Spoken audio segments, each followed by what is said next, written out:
Hello everyone, welcome to my blog. হঠাৎ করে মনে হলো না কোথাও যেতে হবে।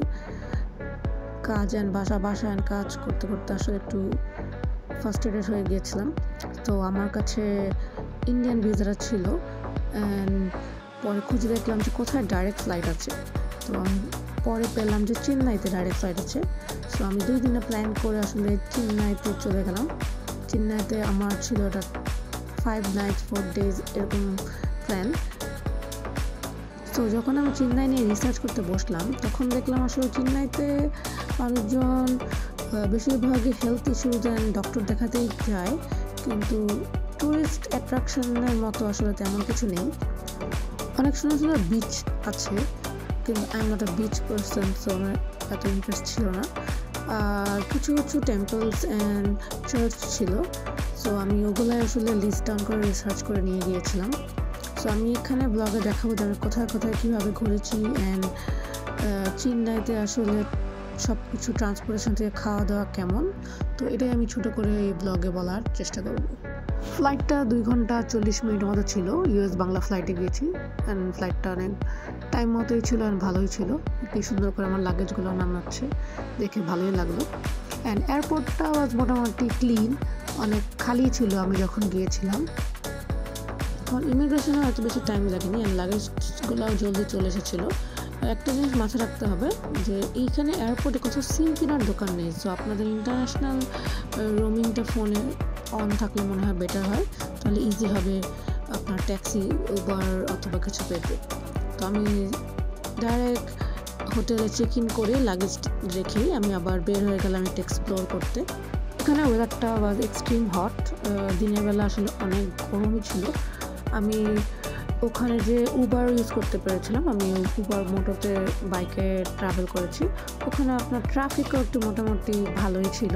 আপনি যদি সোলো ট্রাভেলার হয়ে থাকেন তাহলে আমি প্রিফার করবো বাইকেই ঘোরা, বিকজ কস্টটা অনেক কম আসে কম্পেয়ার টু আপনার সিএনজি অথবা কার। অ্যান্ড দিনের বেলা প্রাইসটা কম আসে, যখন ইভিনিং হয়ে যায় তখন আসলে সব কিছুর প্রাইস একটু হলেও বেড়ে যায়। তো আমি প্রথমে একটু বিচের দিকে গিয়েছিলাম, এটাকে মারিনা বিচ বলে থাকে। সো ওটার পাশেই আসলে এরকম কিছু মনুমেন্ট টাইপের ডেকোরেটেড জিনিসপত্র ছিল। আমি এখানে কিছুক্ষণ ঘুরেছিলাম। আর আমি সাজেস্ট করবো আপনি যদি বিকালের দিকে যান তাহলে মনে হয় একটু ওয়েদারটা একটু ঠান্ডা ঠান্ডা পাবেন। আদার দেন দ্যাট জায়গাটা অনেক ভালোই লেগেছিলো, সব কিছু ওপেন ছিল, কোনো হিট লাগেনি আমার এখানে ঘুরে দেখতে। এরপর এখান থেকে আমি একটা টেম্পল দেখতে গিয়েছিলাম। টেম্পলটা আসলে আমি যে টাইমে গেছিলাম বন্ধ ছিল। তো ওদের 2টা টাইমে টেম্পলটা খোলা থাকে, একটা হচ্ছে মনে হয় সকালবেলা 11টা থেকে 1টার মধ্যে অ্যান্ড বিকালে মনে হয় 5টা থেকে 7টার মধ্যে এরকম কিছু। তো আপনি আসলে টাইমিংগুলো দেখে গেলে মনে হয় বেটার হয়। আমি আসলে টাইমিংটা পরে দেখেছি, তো আমি আসলে বাইরে থেকে ঘুরে চলে এসেছিলাম টেম্পলটার। বাট আপনার টাইমিং দেখে গেলে মনে হয় আপনার টেম্পলের ভিতরেও এক্সপ্লোর করতে পারবেন। টেম্পলটা দেখার পর আমি নেক্সট চলে যাই হচ্ছে একটা চার্চে। আমি কখনো চার্চে আসলে বসে প্রেয়ার শুনিনি, বাট আমি যখন গিয়েছিলাম ওই টাইমে আসলে একটা প্রেয়ার হচ্ছিলো। অনেক মানুষজন তখন আসছিল প্রেয়ার করতে। তো আমি কিছুক্ষণ বসে আসলে প্রেয়ারটা শুনলাম অ্যান্ড প্রেয়ারও করলাম। আমার কাছে চার্চটা আউটলুক অ্যান্ড ইনসাইড সব কিছু অনেক ভালো লেগেছে, অনেক ক্লিন অ্যান্ড অনেক বলবো পলিশড। এই চার্চটা আসলে আপনারা ভিজিট করতে পারেন যদি চেন্নাই এসে থাকেন। আমি হোটেল থেকে বের হই অ্যারাউন্ড 12:30টার দিকে অ্যান্ড এই 3-4টা প্লেস দেখতে দেখতে আমার আসলে বিকাল হয়ে গিয়েছিলো অ্যান্ড টায়ার্ড হয়ে গেছিলাম অনেক। তো আমি প্ল্যান করলাম যে হোটেলে যে একটু ফ্রেশন আপ হয়ে একটু রেস্ট নিয়ে আমি আবার সন্ধ্যার দিকে বের হব। অন দ্য ওয়েতে যেতে যেতে সুন্দর একটা সানসেটও দেখে ফেললাম বাইকে। রাত্রেবেলা যখন আমি বের হই তখন আমি একটা অটো নিই, বিকজ আমার অটোটা চড়া হয়নি। সো ভাবলাম যে অটোটাতে চড়েই ফেলি। ওদের সুন্দর সুন্দর লাইটিং করা রাস্তার মধ্যে দেখতে পাচ্ছেন। অ্যান্ড বিচটা আমার হোটেল থেকে 10 মিনিট দূরেই ছিল। সো সকালে আমি বিচের বাইরের দিক ঘুরেছিলাম, বাট আমি বিচে পানির দিকে যাইনি। সো থ্যাঙ্কফুলি এই একটা উডেন ব্রিজ ছিল, যে কারণে আমার বিচে বালিতে হাঁটা দরকার পড়েনি। আমি ডাইরেক্ট ব্রিজে হেঁটে পানির কাছে চলে এসেছিলাম। তো বিচটা আমার কাছে এখন আহামরিও লাগেনি, বিকজ আমাদের বাংলাদেশের কক্সবাজার ইজ মাচ বেটার। এরপর আমি আসলে বিচের পাশে বসে একটু ডিনার করে নিলাম and food was very good.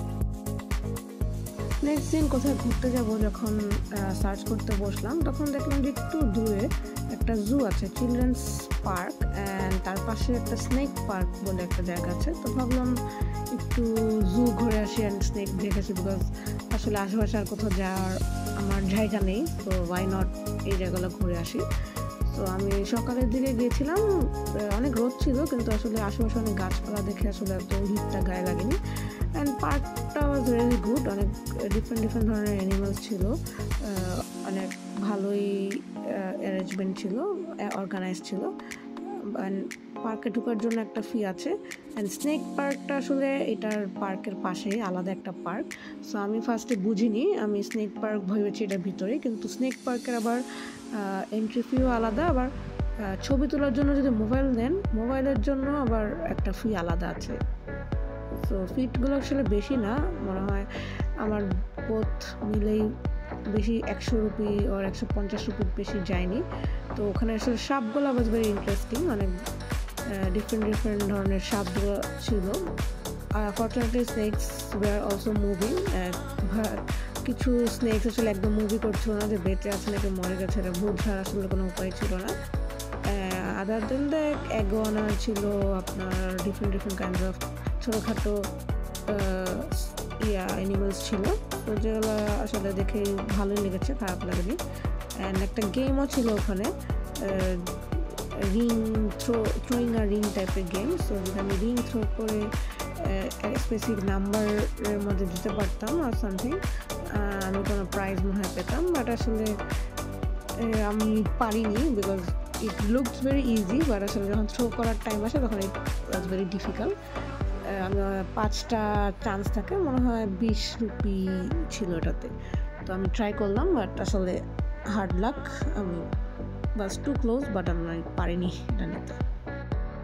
এরপর আমি জু থেকে একটা শপিং মলে যাই। সো শপিং মলে আসলে রেস্ট অফ দ্য ডে আমার স্পেন্ড হয়, বেশি ফুটেজ নেই, এটা জাস্ট একটা টয় স্টোরের ফুটেজ, যেখানে আসলে অনেক ধরনের গেমস ছিল, অ্যান্ড মোস্ট অফ দ্য গেমসের বাইরে ডেমো ভার্সনের ছিল, উইচ ওয়াজ ভেরি ইন্টারেস্টিং। তো আমি শপিং মল ঘুরে ডিনার করে আসলে সেদিন ব্যাক টু মাই হোটেল চলে যাই। তো নেক্সট ডে প্ল্যান করি যে নেক্সট ডে কোথায় যাওয়া যায়। নেক্সট ডে আমি আসলে অনেক লেট করে উঠি, আমি দুপুরের দিকে বের হয়ে প্রত্যেক শপিং মলে যাই। শপিং মলে যে আমি জাস্ট শপিং করেছি কিছু টুকিটাকি সারাদিনই। এরপরে শপিংয়ের পর আসলে রাত্রেবেলা আমি প্ল্যান করি যে মুভি দেখতে যাব। সো আমি মুভি দেখার জন্য আমি রাত্রেবেলা 11:30টার এটা বুক করি, অনলাইনে বুক করেছি। অনলাইনে বুক করা is very easy and I think convenient, because আসলে সিট পাওয়া যায় না, এই মুভিজগুলো অলওয়েজ হাউসফুল থাকে। তো আমি হোটেল থেকে আমার আসলে 5 থেকে 7 মিনিট ওয়াকিং ডিস্টেন্সে ছিল সিনেপ্লেক্সটা। সো আমি রাত্রেবেলা 1টা থেকে 2টা বেজেছে আমার মুভিটা শেষ হতে। সো মুভিটা দেখে আমি হোটেলে ওয়াক করি, ব্যাক করি। রাস্তাঘাট একটু মানুষজন কম ছিল, বাট আমার কাছে এতটা আনসেফও লাগেনি, আবার সেফও লাগেনি। বাট কাছে দেখে আমি আসলে এত রাত্রেবেলা দেখেছি, বাট দূরে হলেও মনে হয় দেখতাম, বাট তখন আসলে ট্রান্সপোর্টেশনের মোড ওয়াকিং না হয়ে গাড়ি হতো। তো এনিওয়ে সিনেপ্লেক্সে আমার সিনেমাটা দেখে আসলে অনেক ভালো লেগেছে, সাউন্ড কোয়ালিটি অ্যান্ড ওভারঅল সব কিছু অনেক ভালো ছিল।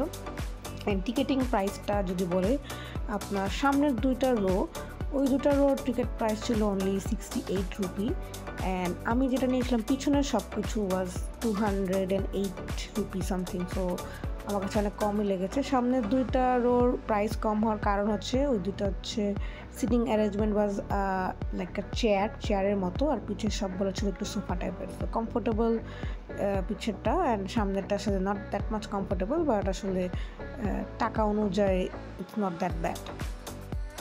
দেখতে দেখতে আমার সোলো ট্রিপটা এন্ড হয়ে গেল।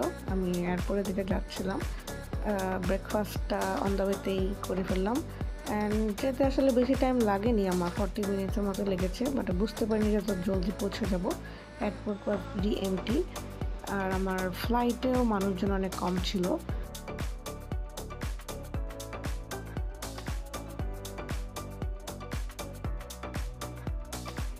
ইমিগ্রেশন তো আমার বেশি টাইম লাগেনি, সিকিউরিটি চেক অ্যান্ড অল সব কিছু জলদি হয়ে গেছিলো and flight was on time. And আমার পাশের আসলে সিটগুলো খালি ছিল, সো আমি 3টা সিটে আরাম করে বসে ঘুমাতে ঘুমাতে এসেছি। And the service was very good, আমাকে food was good and finally got a T.